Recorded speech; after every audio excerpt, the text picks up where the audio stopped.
Ohio University is home to over 20,000 students, many of whom are going to be part of the quarters to semesters transition in the fall of 2012. Starting in August, this institution, formerly known for its 6-week winter break and infamous spring quarter, will operate on the 15-week semester system. The OU faculty is going to be affected by the transitions to semesters next year.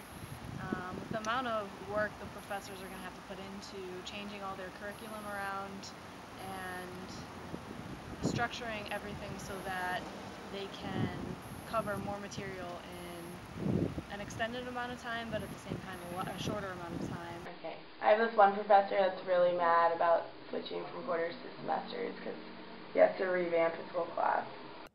We sat down with a few members of Ohio University staff to see how they felt about the transition. While the transition is set in stone and will be implemented next fall, there are mixed reviews from faculty members. Class sizes and times will be changing, forcing them to change their curriculum. The hardest part for me, and I'm already thinking about it and worrying about it, is what I do in class each day. Because I've been here for 20 years now and have become used to teaching an hour and 50 minutes at a time, and semesters I'm not going to have that. At most I'll have an hour and 15 minutes, and then some days it'll be less than an hour, and I have to figure out how what I teach gets translated into shorter time periods. With the Q-to-S transition, many of the courses have been revised from 4-hour courses to 3-hour courses. Okay. So there is less time in the course of a day that a student will be meeting. They'll be meeting for about an hour and 20 minutes a day. It's going to be really weird only having hour classes next year, and I'm not happy about classes starting at 7 a.m. While there are obviously some anxieties about the changes that accompany the quarter to semester transition, the faculty is still able to acknowledge some of the benefits of the semester system.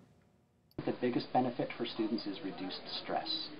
That's one of the things that I always liked about semesters, and when I got here I realized immediately, and it really hasn't changed over the years, and that is on a quarter system there's always something due in some class, especially once the quarter gets going, from about week 3 onward.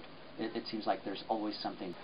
While I think things go pretty well in quarters, one of the things I've noticed is that students tend to forget a lot of what they've learned once they go on, because everything was just crammed in so quickly in quarters. I think there will be more retention of knowledge and information and ideas under semesters. Next year when we transition over to semesters, the professors are going to have more time. They'll have 16 weeks instead of 10 weeks to get all the material they want covered. The quarter to semester transition will be a large adjustment for Ohio University faculty, and one thing is for certain, it will be an ongoing experiment for everyone.